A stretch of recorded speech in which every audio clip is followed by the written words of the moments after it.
உங்களோட வீட்டை பள்ளிக்கூடம் போறதுக்கு பிள்ளைகள் இருக்குந்தானே, தயவு செய்து எப்படியாவது காப்பாத்திருங்க. இந்த கிளாஸ் அது இதுன்னு தெரிஞ்ச நண்பிகள் அப்படின்லாம் நம்பி யாரோடையும் அனுப்பாதீங்கம்மா. அப்படி ஒரு மோசமான ஒரு விஷயத்தை தான் நான் உங்களுக்கு சொல்ல போறேன். இன்றைக்கு பள்ளிக்கூடம் போற ஒரு 9ஆம் வகுப்புன்ற ஒரு சின்ன பிள்ளைகளே, சின்ன பிள்ளைகளை போலீஸ் விசாரிக்கிறது ஒரு பிரபல்யமான பாடசாலையா, சாதாரண சின்ன பாடசாலையெல்லாம் இல்லை, ஒரு மிகப்பெரிய ஒரு பிரபல்யமான ஒரு பாடசாலையில பள்ளிக்கூடத்துல படிக்கிற 9ஆம் வகுப்பு 5 மாணவிகளை போலீஸ் விசாரிக்கிறதுக்கு கூட்டிட்டு போனாங்களா.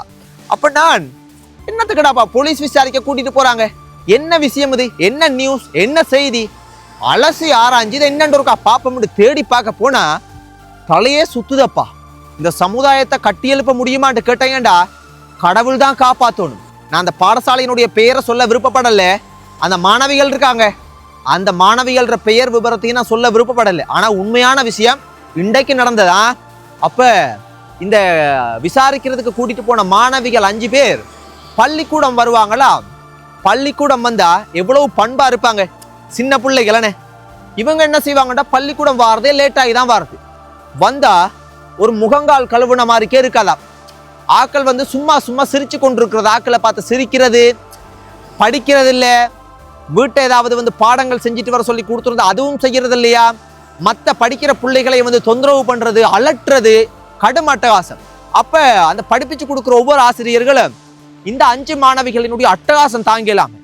பிள்ளைகள் இப்படியெல்லாம் இருக்கக்கூடாது, என்ன நீங்க படிக்கிறீங்களும் இல்லை, உங்களோட வாழ்க்கை என்ன ஆக போகுது, ஏன் ஒரு மாதிரியே இருக்கிறீங்க, ஒரு மார்க்கமா இருக்கிறீங்கடா.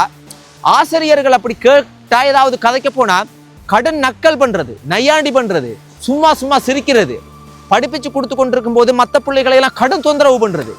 அப்ப ஆசிரியர்களுக்கு முடியாத கட்டத்துல அதிபர்கிட்ட போய் எப்ப பார்த்தாலும் இந்த பிள்ளைகள் கிளாஸ்ல படிக்கிற பிள்ளைகளை எல்லாம் தொந்தரவு பண்றாங்க, ஒரு மார்க்கமாவே இருக்கிறாங்க, என்ன ஏதுன்ட்டு எனக்கு தெரிய மாட்டேங்குதுன்னு அதிபர்கிட்ட சொல்லி அதிபர் ஒரு முடியாத கட்டத்துல என்ன எப்ப பார்த்தாலும் இந்த மாணவிகள் மேல ஒரே கம்ப்ளைண்டா, ஒரு புகாரா இருக்கு, என்னண்டு கொஞ்சம் அதிபர் கவனிக்க தொடங்கிட்டே. நாளா உன்னிப்பா கவனிக்க தொடங்கினையில இந்த 5 மாணவிகள் என்ன செய்வாங்கன்னா, படிப்பிச்சு கொடுக்கும் போதே படிச்சு கொண்டிருக்கும் போதே கிளாஸ் ரூம்ல திடீரென்று ஆக்கள் பாத்ரூம் போவாங்க. அப்ப பாத்ரூம் போனா சரி, சின்ன பிள்ளைகள் பொம்பளை பிள்ளைகள் அதை பெருசா மைண்ட் யாருமே ஒன்றும் யோசிக்க மாட்டாங்கன்னு இதன் அடிக்கடி எப்ப பார்த்தாலும் பாத்ரூம் போறது. அதிபர் வந்து நல்லா கண்காணிப்பா வந்து அதை வந்து விஷயத்தை பார்த்து விஷயத்தை பிடிச்சிட்டே மற்ற மாணவிகள் அவங்களை வந்து என்ன ஏதுன்னு கொஞ்சம் கவனிக்க சொல்லி பார்த்தா பாத்ரூம் உள்ளுக்கு போயிட்டு இவங்க என்ன செய்யறா, ஏதோ குளிசையை வாய்க்குள்ள போடுறதா. குளிசையை போட்டோன்னு வந்துதான் இந்த அட்டகாசம் பண்றது. அதிபர் விஷயத்தை பிடிச்சிட்டு இவங்க ஏதோ போதை மாத்திரையை பயன்படுத்துறாங்க. நல்லா கையும் களவுமா பிடிச்சோன்னு அதிபர் என்ன செஞ்சிருக்கா, இது பாரதூரமான விஷயம், கடும் சிக்கல், போலீஸுக்கு கால் பண்ணி சொல்லிட்டேன். போலீஸுக்கு கால் பண்ணி சொன்னோன்னே போலீஸ் வந்து விசாரிச்சிருக்கிறாங்க. ஆக்கள் பார்த்தா வளமையா வந்து போதை மாத்திரையை பயன்படுத்திட்டு தான் படிக்கிற கிளாஸ் ரூம்ல இருக்கிறது. அதனாலதான் அவங்க சும்மா சும்மா சிரிக்கிறது, அட்டகாசம் பண்றது. ஆனா இன்றைக்கு பார்த்து வளமையா 2 குளிசை போடுறவங்களா இன்றைக்கு ஆக்கள் மேலதிகமா ஒவ்வொருத்தரும் 3 குளிசை போட்டிருக்காங்க. அதனால ஆக்கள் கடும் மோசமாகி கடும் அட்டகாசமா ஆயிட்டாங்க. கிட்டத்தட்ட சொல்ல போனா ஆக்கள் போதையில் இருக்காங்க. கிட்டத்தட்ட என்ன உண்மைதான். அப்ப ஆக்கள் சிக்கனோன்னு இந்த மாணவிகளுக்கு, இந்த பள்ளிக்கூடத்துல படிக்கிற மாணவிகளுக்கு எப்படி இந்த போதை மாத்திரை கிடைச்சிச்சு, என்னண்டா ஆக்கள் கடுமையா விசாரிக்க போகக்குள்ள விஷயம் என்னண்டா, முதலாவது இந்த 5 மாணவிகள்ல 3 மாணவிகள் புதுசா பாவிக்க தொடங்கி இருக்கிறாங்க. 2 மாணவிகள் கணநாளா பாவிக்கிறது, இதுல கடும் எக்ஸ்பர்ட்டா. போதை மாத்திரைகள் இல்லாம ஆக்களால் இருக்க முடியாது. சாப்பாடு தண்ணி இருக்கோ இல்லையோ போதை மாத்திரை ஆக்களுக்கு இருக்கும். அப்ப இந்த 2 மாணவிகள் என்ன செஞ்சிருக்காங்கடா, பாவிச்சு மத்த படிக்கிற பிள்ளைகள்ல மொத்தம் இன்னும் ஒரு 3 மாணவிகளை சேர்த்து மொத்தம் 5 பேரா பாவிக்க தொடங்கியிருக்காங்க. இதுவரைக்கும் இந்த 2 மாணவிகள் கெடுத்தது நாசமாக்குறதுக்கு இன்னும் 3 மாணவிகளை கூட்டு சேர்த்திருக்காங்க. இன்னும் எத்தனை பேர் இருக்காங்கன்றது தெரியாது. அப்ப இவங்களுக்கு எப்படி இந்த போதை மாத்திரை வருதுன்னு பார்க்க போனா ஒரு மோசமான ஒரு இடத்துக்காக போறது. அதாவது இந்த கஞ்சா, இந்த போதை மாத்திரைகள்லாம் விற்பனை செய்யக்கூடிய ஒரு மோசமான ஒரு இடம் ஒன்று இருக்கு. அந்த இடத்துக்கு பஸ்ஸில் ஆக்கள் போய் 2 பேர், இந்த 2 மாணவிகள் ஒரு கிழமைக்கு தேவையான போதை மாத்திரைகளை வாங்கிட்டு வர பாருங்க.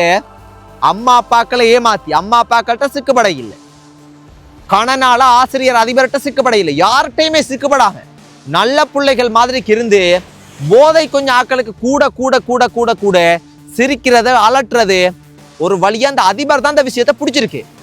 அதிபர் இதை பாருங்க, பெற்றோராலேயே பிடிக்க முடியல.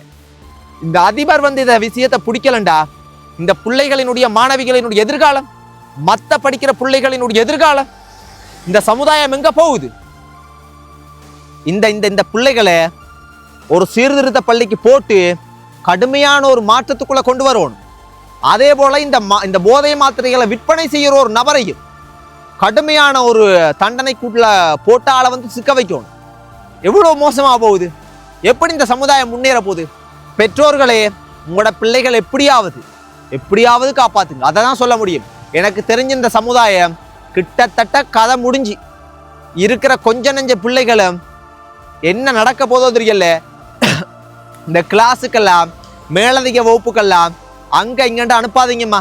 9ஆம் வகுப்பு படிக்கக்கூடிய ஒரு 5 மாணவிகளே போதை மாத்திரை பயன்படுத்தி வாழ்க்கையை சீரழிக்கிறாங்கண்டா. அவ பொடியன்மார்களை சொல்லையா வேணும், இளைஞர்களை சொல்லையா வேணும், தம்பிமார்களை சொல்லையா வேணும். என்ன ஐயா நடக்குது நாட்டில்? இதெல்லாம் எப்ப முடிவுக்கு கொண்டு வர போறாங்க? ரொம்ப கவலையா இருக்கு, ரொம்ப கஷ்டமா இருக்கு. அந்த அதிபருக்கு வாழ்த்துக்கள். ஏதோ அவரால் முடிஞ்சதை செஞ்சிருக்கீரே. எனக்கு தெரிஞ்ச அந்த அதிபருக்கு இனிமே என்ன நடக்க போதோ தெரியா. நன்றி சொந்தங்களே. இப்படி ஒரு மோசமான விஷயம் இன்றைக்கு இலங்கையில நடந்திருக்கா?